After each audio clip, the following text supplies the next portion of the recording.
નમસ્કાર, હું છું અંજલિ રાવલ અને તમે જોઈ રહ્યા છો કેટીવી ન્યૂઝ ગુજરાતી. સમાચાર મળી રહ્યા છે અમદાવાદથી કે અમદાવાદમાં શેઠ સીએલ હિન્દ વિદ્યાલય રખિયાલના 1971 થી 1974ની બેન્ચના ભૂતપૂર્વ વિદ્યાર્થી મિત્રો દ્વારા ભવ્ય સ્નેહ મિલન કાર્યક્રમનું આયોજન કરવામાં આવ્યું હતું. વર્ષો બાદ મળી આવેલા વિદ્યાર્થીઓ અને પૂર્વ શિક્ષકોના મિલન સાથે સૌ કોઈ ભાવ વિભોર બની ગયા હતા. કાર્યક્રમમાં ઉપસ્થિત રહેલા શિક્ષક મિત્રોએ પોતાના વિદ્યાર્થીઓની પ્રગતિ જોઈ આશીર્વાદ પાઠવ્યા હતા. ખાસ કરીને બાપુનગરના ધારાસભ્ય દિનેશભાઈ કુશવાહ પણ આ પવિત્ર ક્ષણના સાક્ષી બન્યા હતા.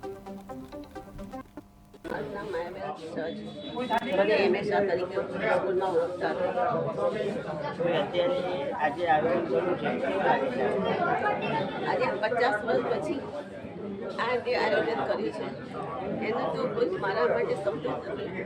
એટલો બધો ઉમંગ થયો છે, એટલો બધો આનંદ આવ્યો છે, એટલો બધો ઉત્સાહ છે. અને આટલા વિદ્યાર્થી પુરાના જમાનાના મને આટલા 50 વર્ષ પછી જે યાદ કર્યું છે એ માટે હું એમનો બહુ બહુ આભાર માનું છું. અને ખરેખર આજના જમાનો અને પહેલાંના 50 વર્ષ પહેલાંનો જે જમાનો હતો એ મને આની અંદર આસમાન જમીનનો ફરક છે. આજના જમાનાની અંદર વિદ્યાર્થીઓ આ રીતે યાદ કરે અને આટલો મોટો પ્રોગ્રામ કરે એ અમારા માટે ધન્યતા છે. પ્રભુની એવી કૃપા કહેવાય કે આટલા બધા વિદ્યાર્થીઓ આ વખતે મળ્યા એ અમારે કહેવાની કોઈ શબ્દો જ નથી મારી પાસે. અને ખરેખર એટલી બધી આનંદિત છું કે આટલા 1964થી 2000 સાલ સુધી મેં 37 વર્ષ આ સંસ્થામાં સ્ટોરી કરી છે. શેઠ સીએલ હિન્દી સ્કૂલ પહેલાં કોઈ નાની હતી, નાના આટલું મોટું વર્ષ થયું છે. અને આજે 50 વર્ષો પછી એ બધા જે ભેગા થયા છે એનો શોખ હર્ષને ઉલ્લાસ એટલો બધો છે કે બોલી નથી શકતી. શું તમને ખરેખર મને બહુ આનંદ થયો છે. જીવન આજે કલા અને આજે જે જીવન આ જીવ્યા એનું મને લાગે છે આજે સાર્થક થયું છે. આજના વર્ષોની અમે આ વિદ્યાર્થી 50 વર્ષ પછી યાદ કરીએ એ જોબલે બનતું હશે. હવે મને આવું બને એવું બહુ ઓછું બને છે. અને એ હવેના આગળ આવે મારું નામ માયાબેન સજ. મને હંમેશા તરીકે સ્કૂલમાં ઓળખતા આજે આયોજન કર્યું છે આજે 50 વર્ષ પછી આ જે આયોજન કર્યું છે એનો તો કોઈ મારા માટે સમજો નથી. એટલો બધો ઉમંગ થયો છે, એટલો બધો આનંદ આવ્યો છે, એટલો બધો ઉત્સાહ છે.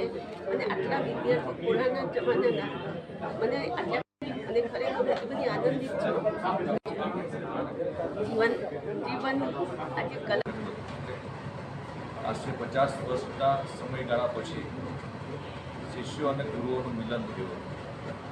આ કાર્યક્રમની અંદર વરિષ્ઠ ગુરુજન થઈ ગયા છે અને જે રીતે વિદ્યાર્થીઓ દ્વારા થાય એવી રીતે ગુરુજી શ્રી ચંદેલ સાહેબના ઘરે ગયા અને એમનું સન્માન કર્યું.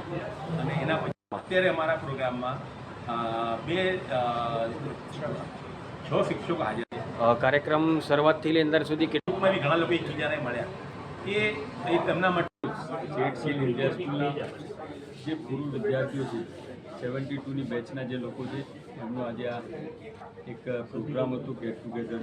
અને જે એમના ગુરુજનો છે એમને સમર્પિત થવા માટે અને એમને સન્માન આપવા માટેનો એક વિશેષ પ્રોગ્રામ હતો.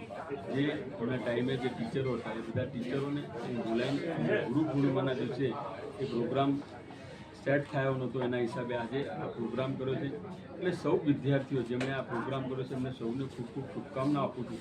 અને આ જે ગુરુજનોના આશીર્વાદ આટલા વર્ષે જે એમને પ્રાપ્ત થયા છે, જે એમને આ જે એ લોકોને દરેકને એ એમની સ્પીચ સાંભળી છે અને એમની જોડે આશીર્વાદ લીધા છે. આશીર્વાદમાં એ શક્તિ છે જે કશાયમાં નથી. અને આ લોકોના આશીર્વાદ આ વિદ્યાર્થીઓને આ ઉંમરે ખૂબ પડે અને ખૂબ સરસ થાય. અને આ સ્કૂલ જે હમણાં જ વાત થઈ કે આખા ગુજરાતમાં નહીં 4 પ્રાંતમાં સૌથી મોટી સ્કૂલ છે એવી સ્કૂલના આ સૌ વિદ્યાર્થીઓ છે. આ સ્કૂલ એક આ હિન્દી મીડિયમની મોટામાં મોટી સ્કૂલ છે. અને મને બી ગર્વ છે કે હું એ સ્કૂલનો વિદ્યાર્થી